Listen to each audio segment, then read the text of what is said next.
have a tough quarterback in John Rice Plumlee this week. Just what stands out on film about him? His athletic ability. He's certainly got arm talent, and just kind of a gamer back there. If the throw's not open, he can pull it down and take off. And he's one of the fastest. They got a lot of speed on the field, and he's one of those guys that can certainly get up and down the field and eat up yards in a little hurry.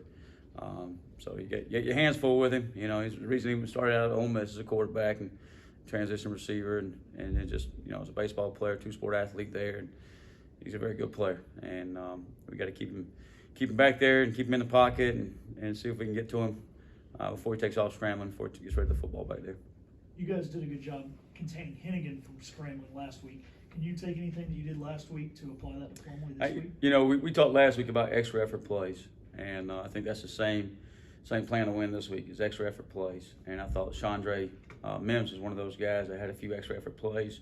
Hennigan's getting ready to break out there on the scramble, and Chandre comes free and just clips his back leg there and gets him on the ground. And I think that's got to be the same mindset approach this week to Plumlee is, hey, you got to play all out, and all of us got to freaking be full tilt, full effort, extra effort, just to kind of find a way to get him on the ground, and those running backs and those receivers as well. So, and we got to do a good job keeping eyes on him as well at the linebacker level and spy guys, whoever that may be, and control rushes. So we got to have a plan for that as well.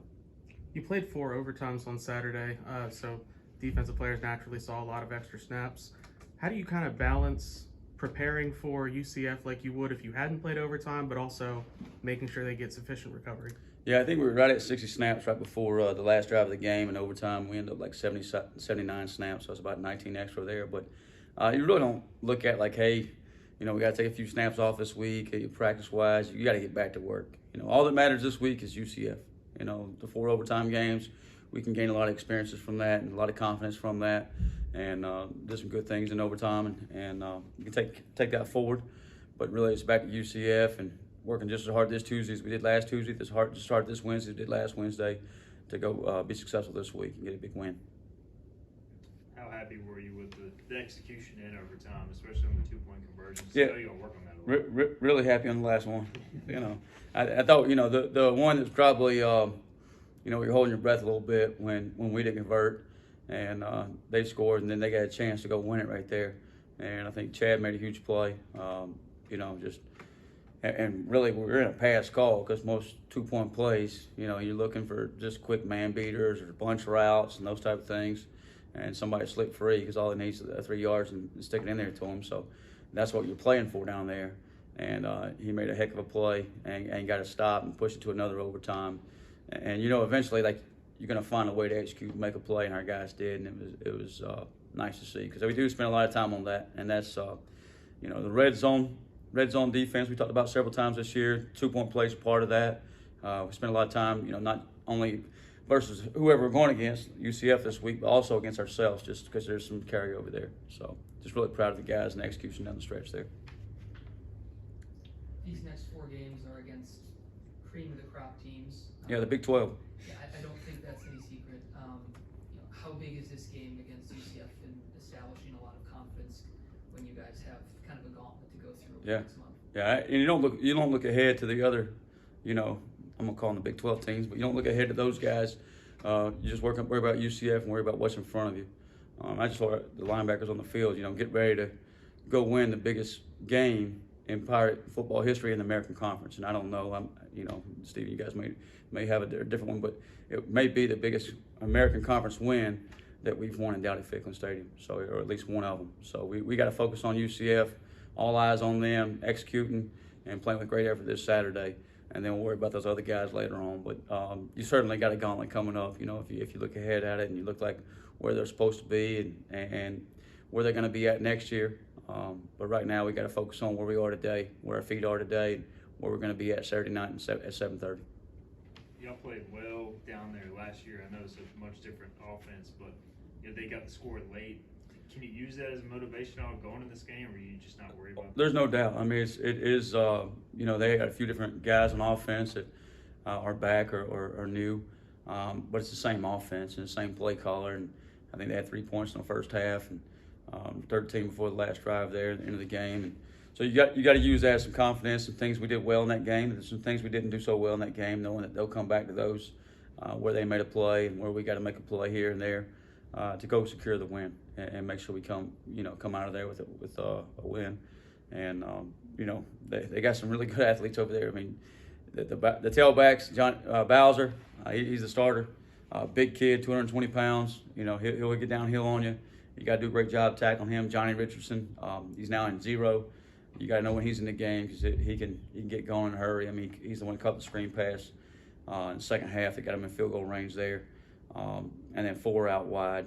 O'Keefe, he's a track star, and you see that every week. He takes off on people, whether it's a post ball, whether it's a jet sweep. So you got to at all times know where he is, and they got several other guys back there too that can be playmakers. O-line, the 3 starters in the middle, the center, and the 2 guards are guys we saw last year. So and then 2 tackles are new guys, transfers. One from Jacksonville State, one from Virginia, and then the other tailback back there is transferred from Virginia. I think he was out last year with an injury, but he's back, and he's kind of a combination of Bowser and Johnny back there as well. So. Really good offense. Obviously you don't put up 70 points by being a poor offense. You don't average 40-something points a game unless you're doing some things right. And they want to run the football. I think that's, it's been one of our strengths on the season, stopping the run. And just overall, and I think 4 of the 6 games, we're right at 100 yards or less in rush defense. I think, if you add the little jet sweep, if you call that a run, they're about 350 a game in rushing. I know in the stats it only looks like about 260, but when I'm tossing the ball from me to you, I'm not sure that's a pass. So I know it goes in the stats as that, but we'll consider that the run game when we break it down defensively. Gerard Stringer said that they have the ability to run a lot of trick plays. Only has 25 receptions to his name in his collegiate career. Have you talked to your defense about the fact that he can leak out and possibly catch a pass? Yeah, so we call them gadget plays. They may call them specials or whatever. We're talking about the reverses. We're talking about the double passes. We're talking about flea flickers. Those are kind of the gadget type plays we're discussing here. And when we got done with Navy, we were working Navy every Sunday night. And once we played Navy, we started working some gadget plays for UCF, knowing that they've got so many in their playbook that they've used over the last couple of years, going all the way back to Auburn, that he could pull out. That we started working those just on Sunday nights just to prepare for this game, because there's no way possible you can work every single one of them, every single scenario. There's too many of them. So we started working those a couple of weeks ago. Our kids are certainly aware of, Keith's the guy, the double pass guy, reverse guy. Johnny Richardson, when he gets out wide, he's coming in jet motion. He could be a guy if he's in the backfield going to screen pass. So we're certainly alert of all those situations and what could come up. The Wildcat stuff, the fire alarm we got down there in the zone last year. So, alert of those situations, been practicing those for a couple weeks now. And our kids, the big thing is you got to be locked in the middle of the game, because you don't know exactly when it's coming, and it's going to come fast. So you got to be alert and you got to be aware of a situation. When there is so much, things like that to cover, is it just like an eye discipline sort of game for you guys? Certainly. Some of it's awareness, and the rest of it's just eye discipline. Just being disciplined. And I think we've said this a couple times here. You see a lot of things. You ain't seeing anything. You're seeing very little. But you focus on your key. You focus on your fundamentals. You see little. You see a whole lot, because it's going to tell you a whole lot. So we just got to make sure our guys are doing their job and playing their responsibility, because there's going to be multiple within a play. There's going to be multiple options to the play. In some aspects, we talked to our kids about it. It's a little bit like Navy. You got a dive. You got a quarterback. You got a pitch phase. With these guys, it may be the jet, maybe the quarterback, it may be the counter. 3 different plays in one. So every single individual on our defense has to be playing their responsibility. 11 guys playing as one, but each single individual playing their job, so we play together and be successful Saturday night. You don't have to name your favorite, but what do you think about Eastern North Carolina barbecue? I think it's really good. I think anybody that hasn't had it should try it. And but I really enjoy it. Just growing up in North Carolina, it's always been a favorite. You don't go too many days in a row without having barbecue. And then once you move from the western part of the state to the eastern part of the state, you become a fan favorite of Eastern barbecue. And we got a lot of good barbecue joints around here. And just really glad I'm here and get to enjoy those.